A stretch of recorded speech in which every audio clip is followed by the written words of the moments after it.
Happy New Year everyone. In today's video, what if I told you Sony's worst Marvel movies could actually be good? We are going to show you way I could improve the Sony Spider-Man spin-off universe. Let's see the awful films in person. Recently I have seen Madame Web and Mobius. I've never seen Kraven the Hunter, but this is the funniest part about this. If Sony continue making these types of films, they would have gone bankrupt. Show in a minute. I'm gonna edit all of the posters to make it look so cooler, and then I will work on stories. Warning ahead, if I can't find best part of his stories, well, we'll just scrap them.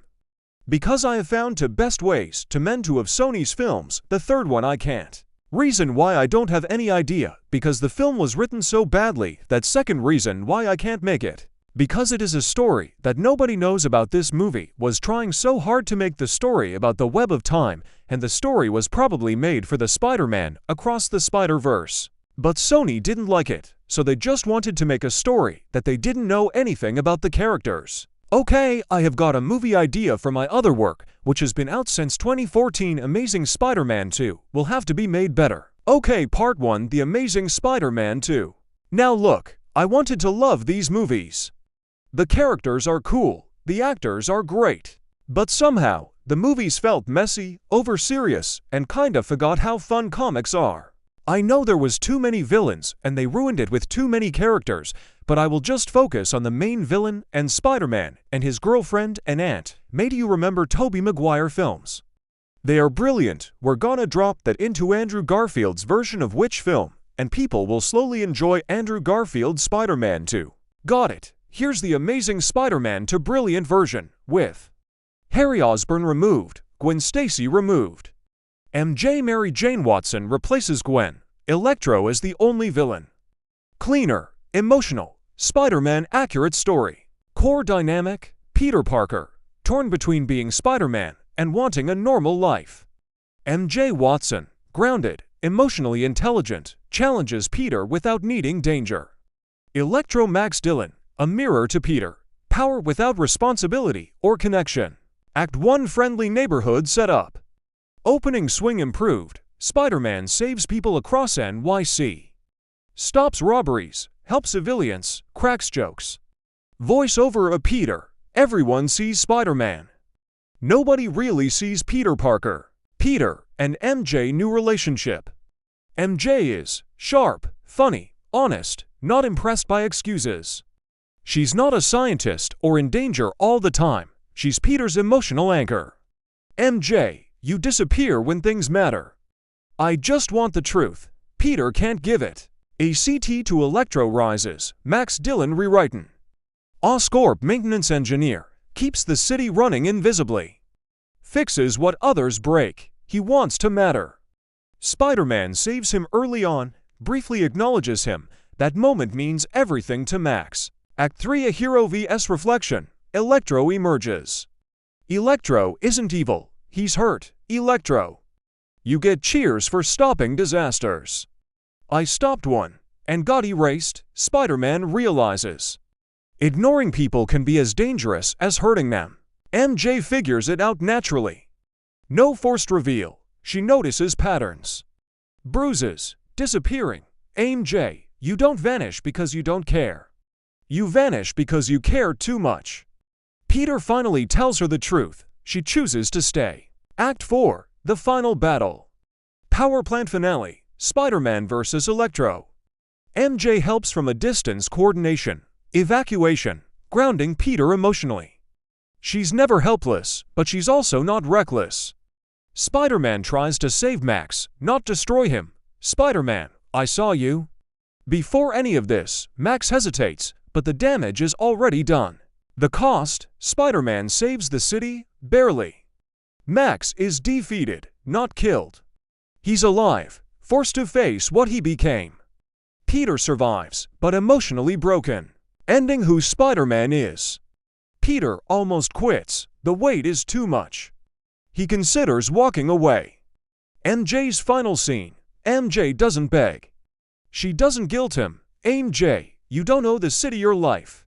You give it, because it's who you are. Final swing, Peter suits up. Not because of guilt. Because of choice, voiceover of Peter. With great power comes the responsibility to see people. Spider-Man swings across NYC, and let's see the poster before we move on to the next movie. This is the first poster I've ever made for The Amazing Spider-Man 2. I hope you enjoy it. There are going to be a lot of film. There are chapters if you want to follow it. Okay, let's now work on Morbius. Do you want to hear the problems with the film? It didn't know what it wanted to be. Morbius is caught between a serious horror origin, a superhero movie, a Sony universe setup ad. It never commits to one. The result: a movie that feels unfinished, confused, and emotionally empty. 2. Michael Morbius is passive. Morbius isn't driving the story. Most of the movie happens to him, not because of him. The cure happens accidentally. The villain exists by coincidence. The conflict feels unavoidable, not chosen. A Marvel lead needs agency. Morbius mostly reacts. 3. The villain is a mirror, with no depth. Milo is supposed to be a dark reflection of Morbius. But same powers, same origin, same personality, just louder. There's no philosophical difference, just a volume difference. A mirror villain only works if the hero could become them. Morbius never feels tempted enough. For toned whiplash, the movie looks dark, but plays it safe. No real horror, no real tragedy, no real fun. It's afraid to be as scary as a vampire movie, as exciting as a superhero movie, as weird as a comic book movie. So it lands in the middle, the worst place. How it could have worked: quick fix, lean fully into horror. Make Morbius actively choose to cross lines, give the villain a real moral argument. Stop teasing a universe that doesn't exist yet. How to add Spider-Man and make Morbius work. Rule number 1. Spider-Man is not the lead. Morbius is still the main character. Spider-Man exists to challenge Morbius morally. Represent the line Morbius might cross. Be what the city already trusts. Spider-Man is the mirror of responsibility. ACT 1. The myth of Spider-Man. Spider-Man is already active in NYC. News reports show him saving people.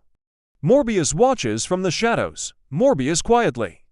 He's strong, and they love him. This plants envy, not hatred. ACT to first encounter: small, intimate alleyway scene, no big fight. Spider-Man tracks strange deaths. Finds Morbius feeding, but stopping himself. Spider-Man, you don't look like the bad guy.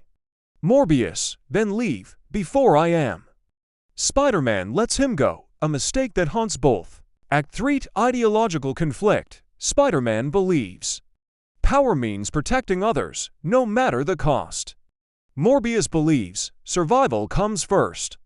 They argue more than they fight. Spider-Man, you don't get to choose who lives because you're hurting. Morbius, and you don't get to tell me how much pain is acceptable. That's the movie. Act 4. The monster line. Morbius crosses a line, drinks real blood, saves lives because of it, hates himself for needing it. Spider-Man sees him as a necessary evil, and that scares him. Final act. Nitrogen monoxide winners, rooftop finale. Spider-Man stops Morbius from killing the villain. Morbius saves Spider-Man from dying. They both lose something. Ending: respect, not friendship. Morbius leaves New York. Spider-Man, if you come back like this, I'll stop you. Morbius, I hope you do. Spider-Man watches him disappear. Do you want to see the poster? So I guess you can subscribe to my YouTube channel. 1. Kraven was stripped of his core identity. In the comics, Kraven is a predator, a big game hunter, obsessed with proving he's superior to Spider-Man. Sony removed the most important part: Spider-Man. Without Spider-Man, Kraven isn't a rival. He's just a guy who's really intense about animals. 2. They turned a villain into a generic anti-hero. Sony keeps doing this. Kraven should be arrogant, dangerous, morally wrong but fascinating. Instead, the movie tries to make him sympathetic, misunderstood. Actually the good guy that removes the tension. A hunter who won't fully embrace being a hunter isn't Kraven. The movie confused brutality with depth. Yes, Kraven is violent, but violence does not equal meaning. Brutal kills don't replace character. Rage doesn't replace motivation. Being angry doesn't make him complex. True Craven horror comes from his calm, his pride, and his belief that he's right. That's scarier than punching people really hard. 4. The central theme was missing. Great Marvel stories ask a question. Craven should be. Is dominance the same as worth?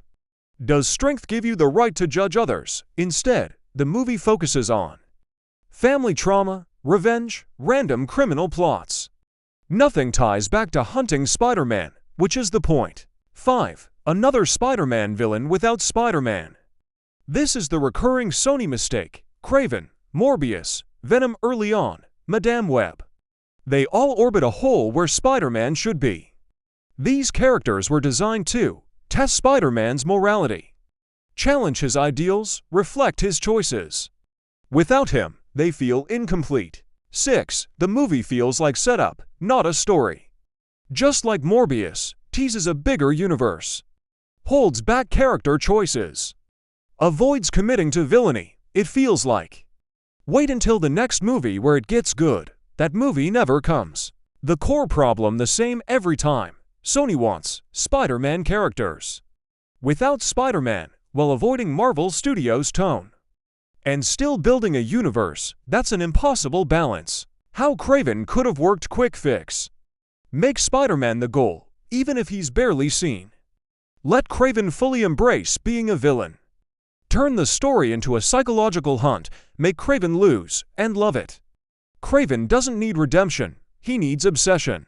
One-line summary. Craven the Hunter failed because it hunted relevance without understanding what made the character dangerous in the first place. Act 1. The Legend of the Hunter. Opening. African wilderness. Wide shot. Silence. A lion stalks prey. Craven VO. The animal kills to survive. Man kills to prove something. Craven defeats the lion with precision, not rage. He kneels beside it, respects it. Craven. You were strong, but not enough. Cut to title card. Craven the Hunter. Act 2. The prey appears. New York City. News footage plays. Spider-Man stopping crimes. Crowds cheering. Police trusting him. Craven watches from a rooftop. Craven soft, intrigued. A man who moves like an animal, yet is worshipped like a god. This isn't hatred, it's interest. A CT3 first encounter. Alleyway night. Spider-Man interrupts Craven mid-hunt. Spider-Man joking. Hey! You know hunting season doesn't include humans, right? Craven smiles. Craven, you move like prey. But you strike like a king.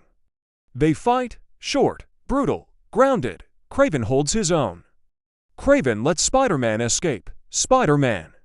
You could have killed me. Craven, hunting is meaningless without the chase. A CT4, obsession. Craven studies Spider-Man.